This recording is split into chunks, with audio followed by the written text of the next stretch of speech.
Hello, and welcome to a brand new game. It's just been a while since I actually uploaded anything, but yeah, here we are. This is Tangledeep, a roguelike game where it's all turn-based, and every move you make, every step you take, enemies also do the same, and every attack you make, they always do the same. I've played this game quite a bit actually since it came out, and I've really enjoyed it. So I thought I'd just hop right into it and show you guys what it's all about. Yeah, as we can see, I've only ever got to... You go up floors each time, and yeah, it gets tougher and tougher, there's more enemies. I've only ever got to... The highest I've got to is floor 19. But today, we're going to start a completely new save, and I can show you guys what it's all about.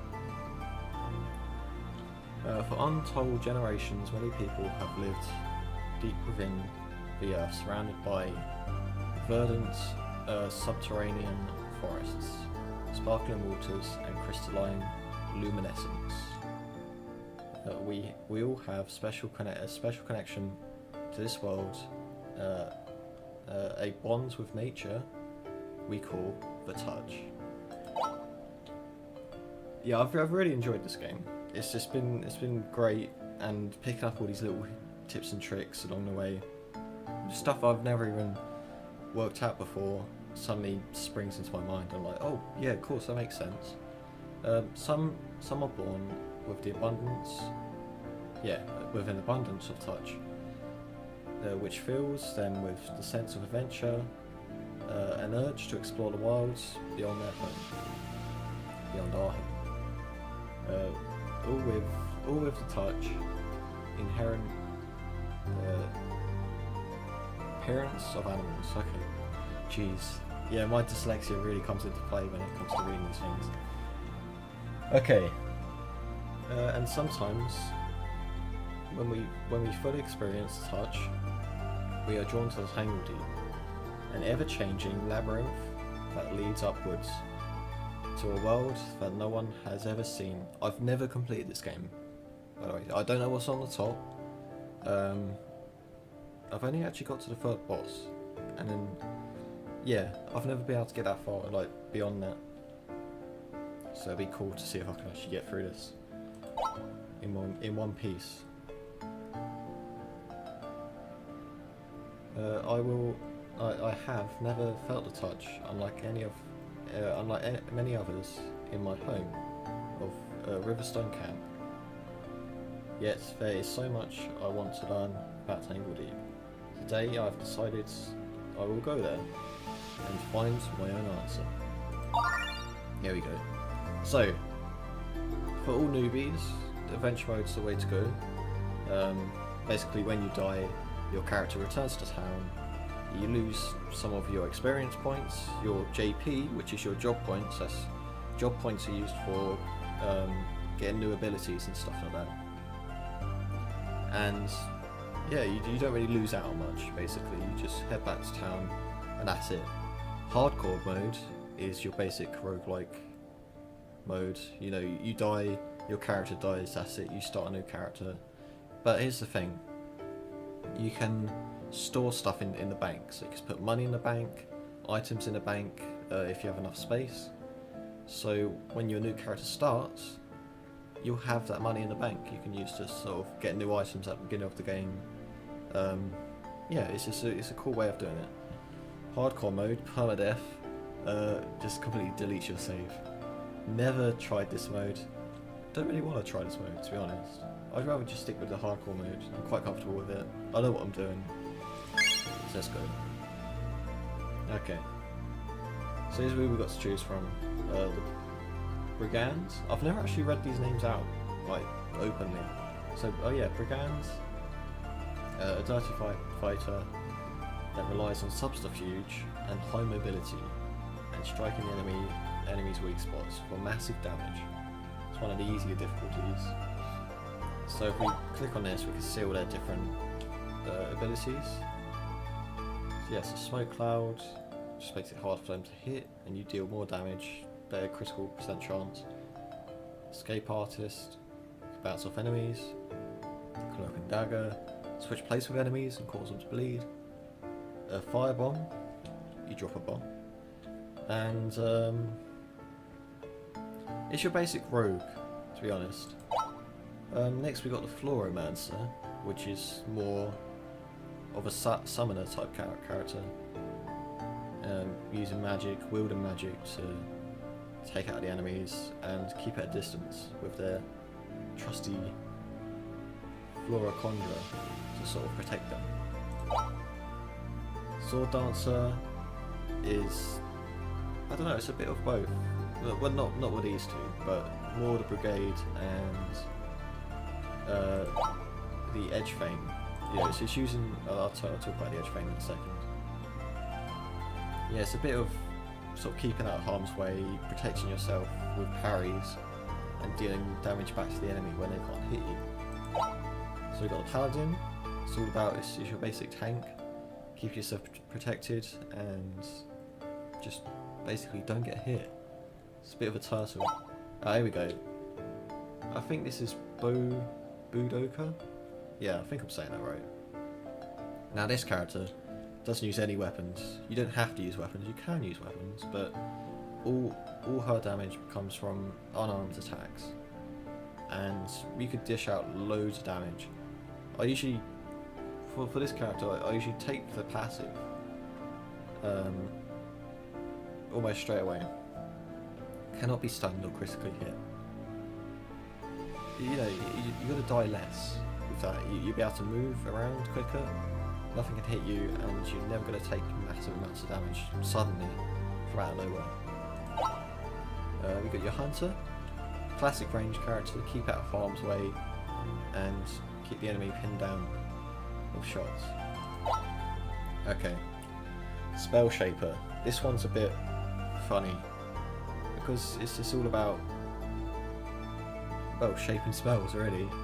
You sort of toggle these things on and it changes how your spells react. So you can make a line of magic, so you could do a line of fire, blast the enemies away, line of shadow, line of ice, line of acids. They all do different things. Yeah, you shape the spells in different ways to do different things, like the aura creates an aura of any one of these around yourself. Materialize stuff into sort of shapes, so it puts like puddles of things on the floor. Yeah, and you could just, it's a very mechanically adept character. Okay, the Edge Fang. This one's a bit weird, just like the last one really. It's all about buffing yourself and just keeping yourself buffed like all the time. That's pretty much the whole character, to be honest. I mean, you deal more damage when you're in low health, but it's all about keeping the songs up. And yeah, the songs give you certain things like Song of Endurance, Song of Might, Song of Spirit. Yeah, it's just your basic buff character. Soul Keeper. This one, I like this. This was my first one that I tried. It's, yeah, difficulty hard, but it's about resurrecting your fallen foes to help fight for you. It's very, it's your summoner character, just like the Floromancer, but you need soul essence to sort of get your foes back from the dead and to use some of your abilities. It's a very interesting character to sort of play with. Now here's the thing, you might be thinking that you can only play as one class. It's not true. When you're in the game, you can actually switch jobs and you keep all the abilities that you've learned. So say if I wanted to be a brigade and I'd take a few of his abilities, like a sneak attack, gain a pass 100% crit chance with your first hit in battle. I could take any of these and then switch to a paladin. So I'll keep all the abilities that I've learned, and now I can start learning the paladin's abilities to sort of mix and match and create a strong character. But today, I think I might play as the Hunter. Yeah. Yeah, I'll play as the hunter and I'll see what I'll switch to something else later. Okay, let's go. Let's do it. Okay, so what are we gonna call our character? Okay, I've got a good name. There you go. Perfect name.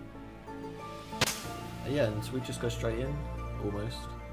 Just have to select some feats, so these are just little things you can do before the beginning of the game. I usually like to take a quick step with Hunter, because it gives you an extra movement ability to sort of get away from monsters and to protect yourself.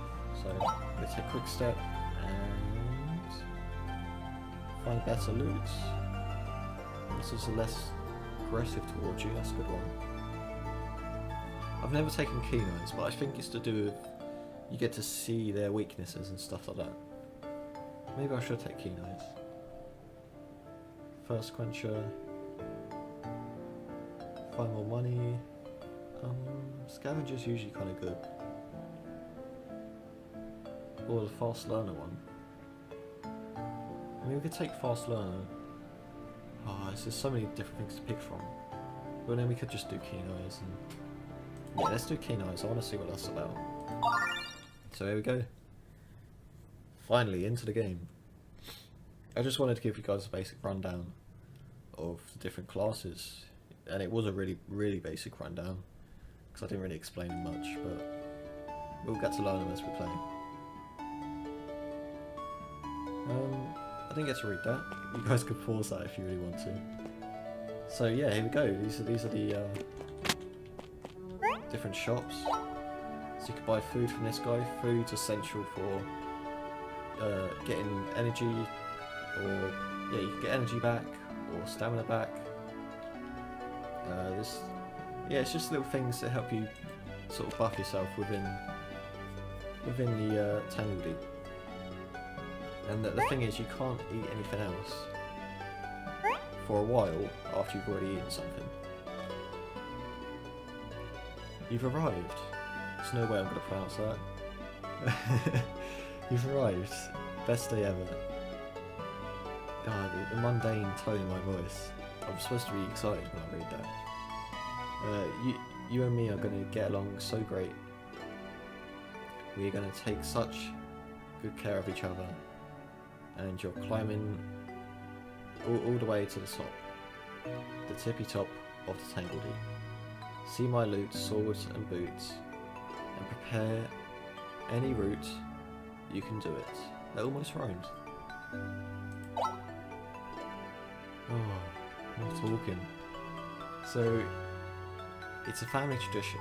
My sisters and I just love adventurers like you, and we think you are the coolest and the strongest and the best. We keep our shops chocked full of spangle sparklers, Jesus Christ, gear, and sell it cheap. But reading this out loud, it's like, this game's very, well actually this character in general, just that character, is very cutesy. Power soldier, yeah, blah blah blah blah. Yeah, so she sells loot, and I can sell loot that I pick up in the Tangledeep to get more money. So what I want is a bow. Do I already have a bow? If I could buy a better bow, then we'll be good. Because I can't buy anything really. Get a javelin.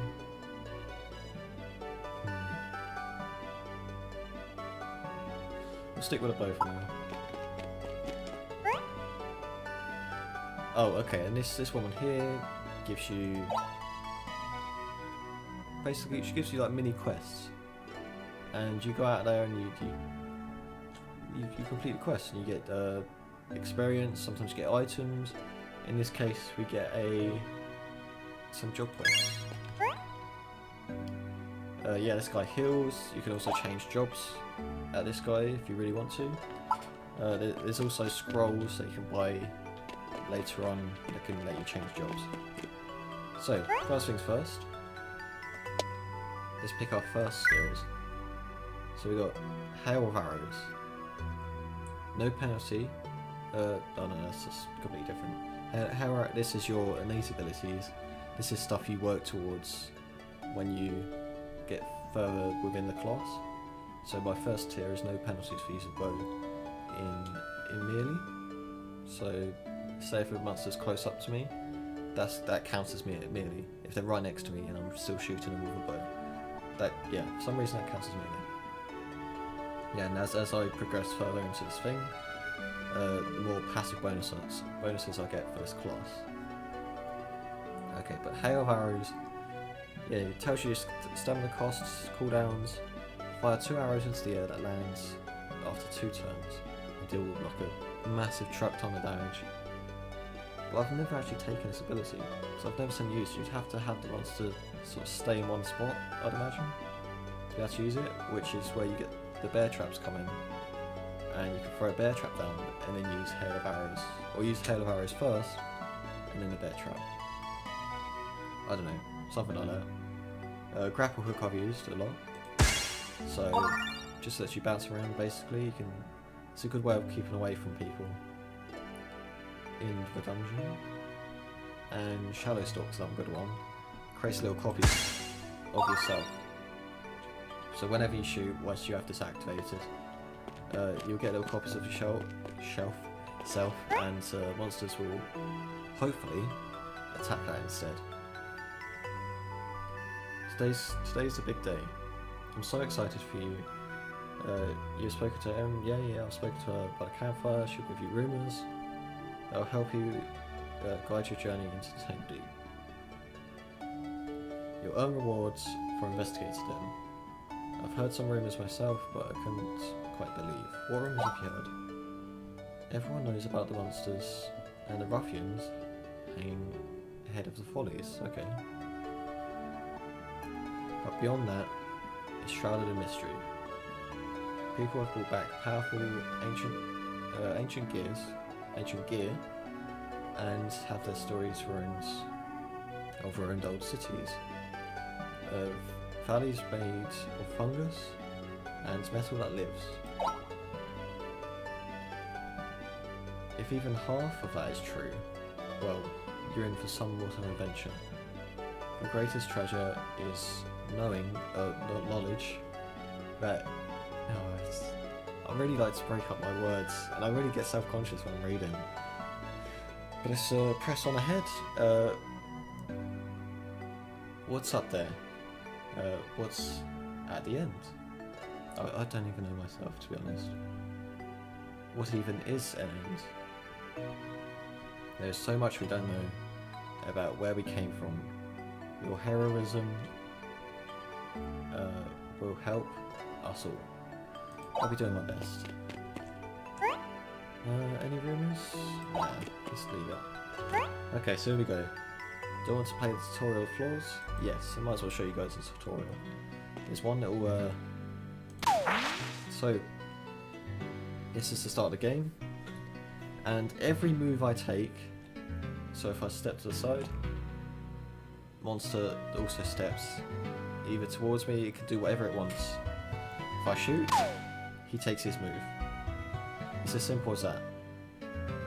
If I cast Shadow Stalk, I think this one I can cast without... Oh no, this is why. So there's a little charge bar here. When this reaches 100%, I get an extra move, basically. So if I want to cast a spell or anything I need, that extra move goes free and the monsters don't take their go. Got a health here, energy, stamina. Certain abilities use energy and stamina. It's the basics of a roguelike in this sense. So yeah, I've just cast our Shadow Stalk, so if we shoot, creates a little extra version of me, and another extra version. If I didn't kill him so fast, he would probably have attacked the other guys. Yeah, so every move I take, so all that step around there, that lizard's also doing his thing. So we just shoot this guy down. Where'd he go? Oh, that's bad. Yeah, so this is all about tactics and taking your time to learn what the other guy's doing. It's got an apple. Again, that comes into food. Got a bunch of apples actually. I think we got them from the girl that was outside the cave. Oh, this is the thing. So there's little traps and stuff, and I usually get stuck on this one. Well, not stuck. I always get hurt in some manner, but apparently I've mastered it. So I think we just got some. Yeah, we just got some stuff. So we go to the inventory. We have our food. This is our inventory for like foods and summons, utilities, anything you could imagine. And here we have our inventory for everything else. So yeah, weapons, offhands, armor, and accessories. I've just picked up a pebble pouch. It allows me to throw stones. Why you'd want to throw stones in this game? I don't know, especially as a ranger. I think it's just like an extra that always hits. Okay, so I can never miss with that ability. So yeah, let's go to floor 2 of the tutorial. And this is where it starts to open up. So, just dodge out the way. I could have killed him and that would have stopped his ability, but yeah, it's just always best to sort of dodge out the way. So here we have fountains. The fountains give you back healing flasks, and you're going to see, you pick up loads of fountains because you end up using loads and loads of healing flasks. The little exclamation mark down here tells me that I have enough JP to learn a new ability. So I could get Bear Trap, which is probably wise to be honest, or I could try Hail of Arrows. Oh yeah, I remember I did get Eagle Eyes, didn't I? So I could go to... Is it core stats? No, it's definitely around here, isn't it? There you go. Monster Combat Log, Rumors. This tells you your basic quests, recipes for food that you can cook later on in the game. Where is the... Oh yeah, feat 2 goes. King Eyes. Examine monsters to reveal. So I have to sort of watch and find out more about monsters. Because I really want to see how that works. So, let's get Bear Trap. Move up to here. This slot. Throw stones back into place there. Okay, I've got another slot. These are fairly easy guys to fight to begin with. Nothing too tricky.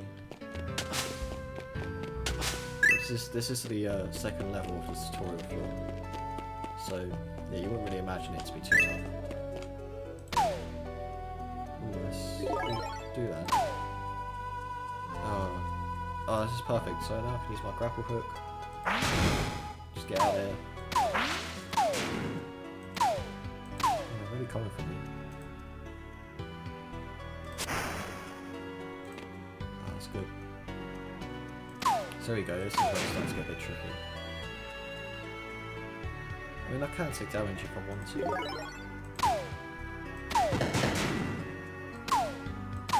Oh, there's a lot of guys. So in this situation I want a hand axe. It's something I don't have right now, but a hand axe lets me hit everything around me, which is great. Okay, let's move down there. Oh, they're really coming for me. Taking some damage. Nice. Only a bit of damage. So you can't really... I like saving it to the right moment, but sometimes you'll have to use these when, even though you're got like a bit of damage. Because the guys can still hurt you. So it's this good little healing whilst they're still hitting you. There we go. So already we've got something better. It's better than the bow. The bows are always good for just obviously hitting enemies at a distance.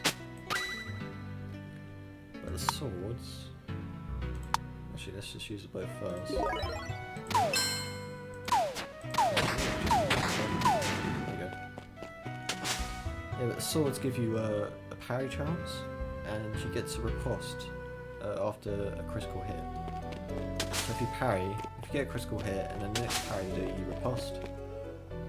Basically, that means you hit the enemy back.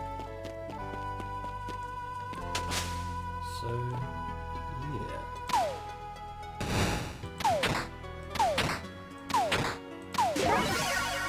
There we go, we just leveled up. And here's where it starts to open up even more. Where we've got our different strengths, boost melee damage and physical defense. Swiftness is your CT booster. CT is this stuff down here. Charge time.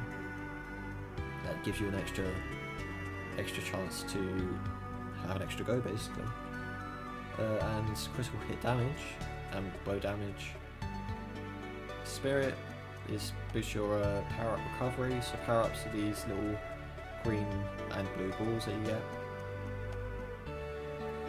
Discipline, boost your elemental defense, very useful for later on. Buff duration and pet and health damage. Oh, it's just pet and health. Yeah, pet's health and staff damage. Guile is your critical hit chance, parry chance, and power up drop rate. So they're all good. Guile. I might go with swiftness. So I always get an extra chance to sort of get away and escape. Or an extra chance just to try a new hit. It's got range damage. Encrypted running shoes. Let's check those out. Okay, so this extra charge time per step. Garnet. I think you can sell those for a much higher price. So there we go, we're finally leaving this tutorial. And I think with that said, with the tutorial all wrapped up, we're going to cut this episode here. And so when I say cut the episode here, I'm actually just going to keep playing. And I'm going to say welcome back to a new episode after. So yeah, this is a very brief look into Tangledeep. And I hope you guys enjoyed. I hope you guys will be back for more. You know, like, subscribe, do whatever you want, to be honest. I'm just enjoying the game here, so yeah, enjoy it with me, don't enjoy it with me, see you around.